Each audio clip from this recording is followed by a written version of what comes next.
¿Qué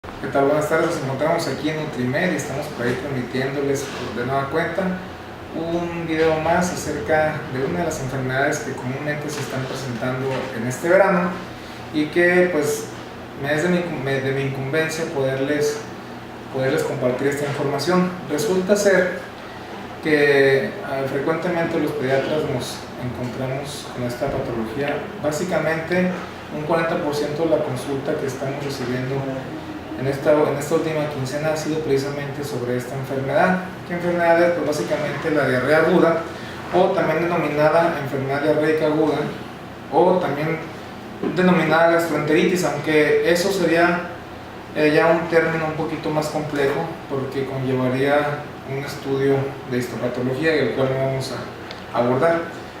La OMS, la Organización Mundial de la Salud, que es una de los máximos exponentes en relación al ámbito médico, define a la diarrea como aquellos cambios en las evacuaciones, es decir, cambios desde el punto de vista morfológico, donde las evacuaciones se hacen líquidas y donde aumenta el número de las evacuaciones de 1 a 2 que tenía el paciente a 3 o más evacuaciones en un periodo de 24 horas, o bien que también tengan la disminución de la consistencia de las heces y el paciente eventualmente tiene una consistencia firme y que empieza a disminuir a pastosa o semilíquida o completamente líquida. Y otro de las situaciones que quiero comentarles es que muchas veces las mamás primerizas principalmente tienen la idea de que sus bebés están evacuando con diarrea. Pues resulta ser que los lactantes menores tienen evacuaciones líquidas en algunas ocasiones cuando hay una transgresión dietética, pero en general todos los lactantes menores, es decir, de los 0 al año de edad, tienen evacuaciones blandas de color amarillo oro. Entonces eso no es diarrea, para que tengan ustedes en cuenta esto y estén completamente tranquilos y tranquilas de que no pasa absolutamente nada malo con sus niños.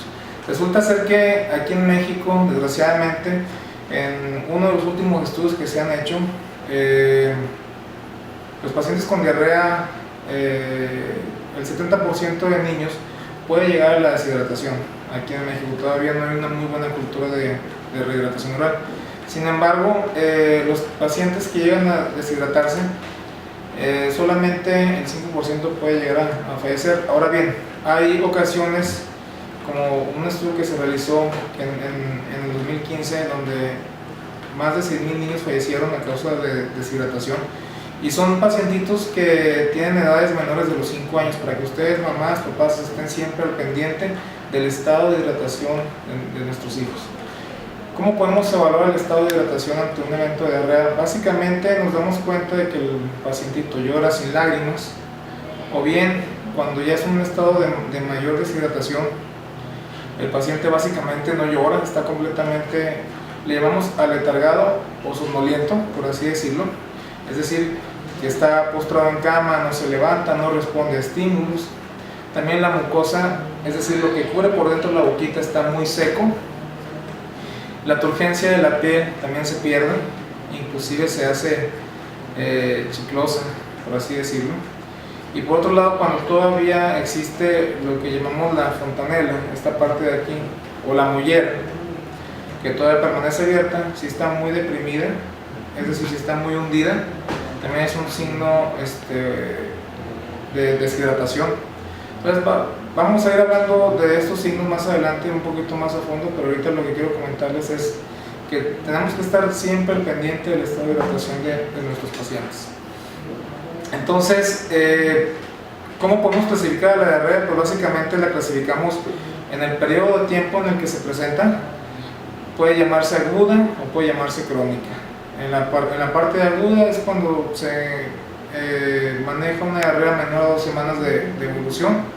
En la diarrea crónica es cuando el paciente tiene más de 2 semanas de evolución con el cuadro de diarrea.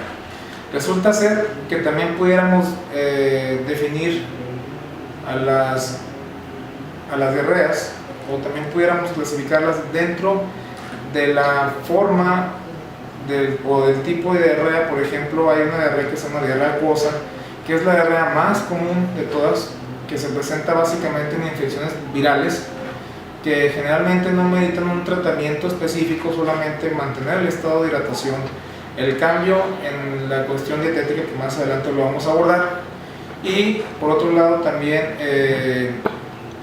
el hecho de que el paciente tenga diarrea generalmente los va a poner en un estado de intolerancia a la lactosa transitoria. Por lo tanto, si el paciente viene manejando lactancia artificial, bueno, se le hace la recomendación de que hagamos un cambio, un switch ahí en cuestión de su leche para que tenga una mejor evolución. Entonces, generalmente la diarrea acuosa se da en una semana de manera espontánea, con la pura dieta y con la pura hidratación. La otra situación que pudiéramos comentar es la diarrea disentérica. ¿Cuál es esa? Es la diarrea que se presenta generalmente con sangre, en ocasiones con sangre, en ocasiones con moco también, y que el paciente te va a referir una sensación de evacuación incompleta, se llama tenesmo rectal. Otra que el paciente le duele, se llama pujo. Y otra, el paciente puede presentar un dolor abdominal. El dolor generalmente es un dolor que va y viene, llamado dolor tipo cólico, es intenso, puede estar asociado o no a vómitos. Entonces, en cuestiones el origen de las infecciones del aparato digestivo, generalmente nos topamos con tres tipos de agentes, porque es muy raro que encontremos una infección por hongos, pero los tres tipos de agentes más comunes sería, en primer lugar, la infección viral, en segundo lugar, la infección bacteriana, y en tercer lugar, la infección parasitaria. Desgraciadamente en nuestro medio y algunos colegas médicos generales todavía están manejando las infecciones que son pues, básicamente virales, con tratamiento antibiótico y con tratamiento para parásitos. Entonces se está sobrediagnosticando infecciones bacterianas y parasitarias. En nuestro medio, y aquí en México, del 95-99% de las ocasiones en que sus hijos van a tener diarrea son por infecciones virales. Hay que tener muy en cuenta esto, porque no hay que sobremedicar a nuestros hijos. Por otro lado, en pacientitos entre 6 y 24 meses de edad, el 50% de las diarreas van a ser por una infección llamada infección por rotavirus. Generalmente hay una invasión ahí en su intestino delgado, y eso va a provocar que no se lleve a cabo una buena reabsorción de líquidos, va a aumentar el movimiento del intestino, y con eso va a provocar la salida rápida de la materia fecal. Por lo tanto, hay que tener en cuenta esto. Las bacterias más comunes cuando nos enfrentamos realmente a una infección bacteriana serían las bacterias de la Salmonella y de la Shigella. En otro punto, pudiéramos englobar a las bacterias como la E. coli, que también es frecuente encontrarla precisamente en alimentos contaminados, en alimentos crudos. Y hay que tener en cuenta que el 25% de las infecciones por este último bicho pueden llegar a ser muy tóxicas, pueden llegar a hacer que el paciente sangre y ponerlo muy grave. Entonces, tenemos la situación, lo que les quiero yo comentar en relación a las enfermedades diarreicas, en cuestión a las infecciones parasitarias, es que es poco frecuente que los pacientes presenten de manera abrupta un cuadro de diarrea por una infección parasitaria. Si es así el caso, generalmente se presenta por infección por entamoeba histrolítica, alias la amiba, y se va a presentar como una diarrea con moco y con sangre, asociada a pujo, asociada a tenesmo, y hay que hacerle un diagnóstico pronto a ese paciente para que tenga un buen pronóstico.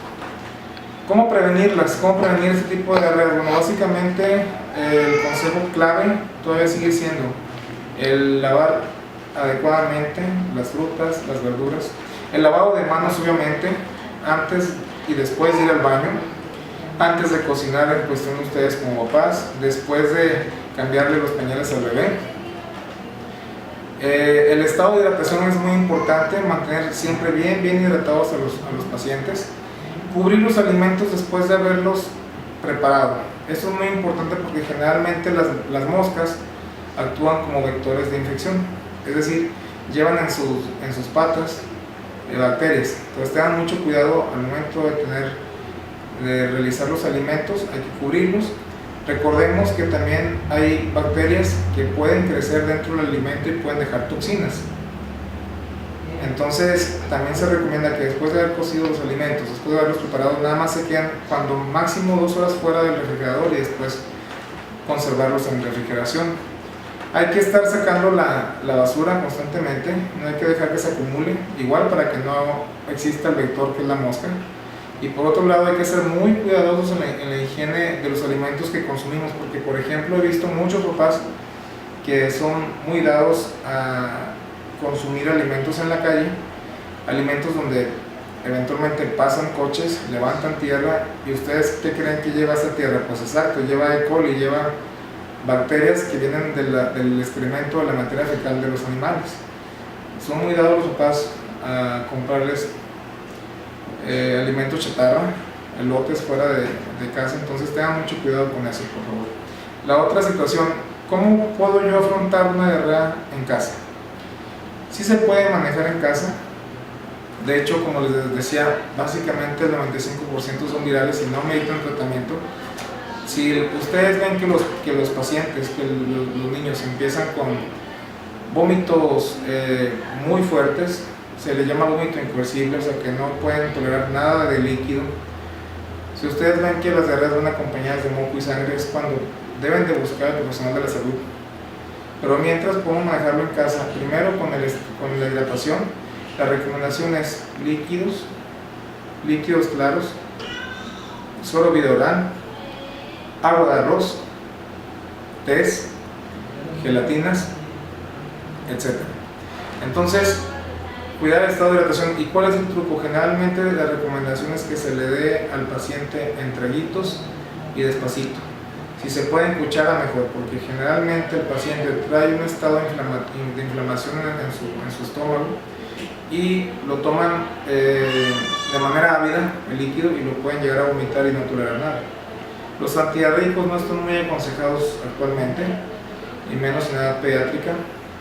Y en cuestión de la dieta hay alimentos que se les denominan alimentos astringentes, que tienen una muy buena cantidad de una sustancia que es antidiarreica natural, que se llama pectina.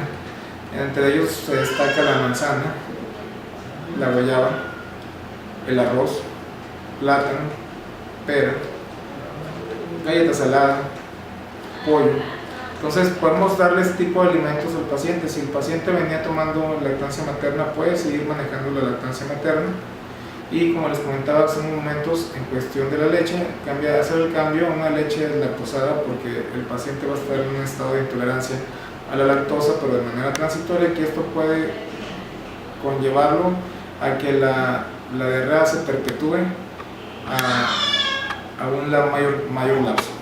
Entonces, por ahí quisiera terminar con esta plática, dejándoles la recomendación de que siempre, ante cualquier duda, es muy bueno que se apoyen con su profesional de la salud. Para eso estamos los médicos. No se queden con esas dudas, aclárenlas, es por el bien de sus hijos. No hagamos desidia ante alguna situación de enfermedad. Cualquier duda o comentario, con toda la confianza, pueden dejarlo en mi correo personal, que es servando-rivera@hotmail.com, o bien en nuestra página de Facebook, en Nutrimed Laguna, así nos pueden buscar, o en mi página de Facebook personal. También estamos a la hora de las 24 horas, los 365 días del año, y con gusto responderé cualquier duda o comentario que ustedes nos den. Pues nos despedimos, y por su atención muchas gracias, y espero que nos den sus opiniones, y también si ustedes prefieren dejarnos ahí alguna aportación o alguna idea para poder hablarles de un tema, también va a ser bienvenida, con toda la confianza. Muchas gracias.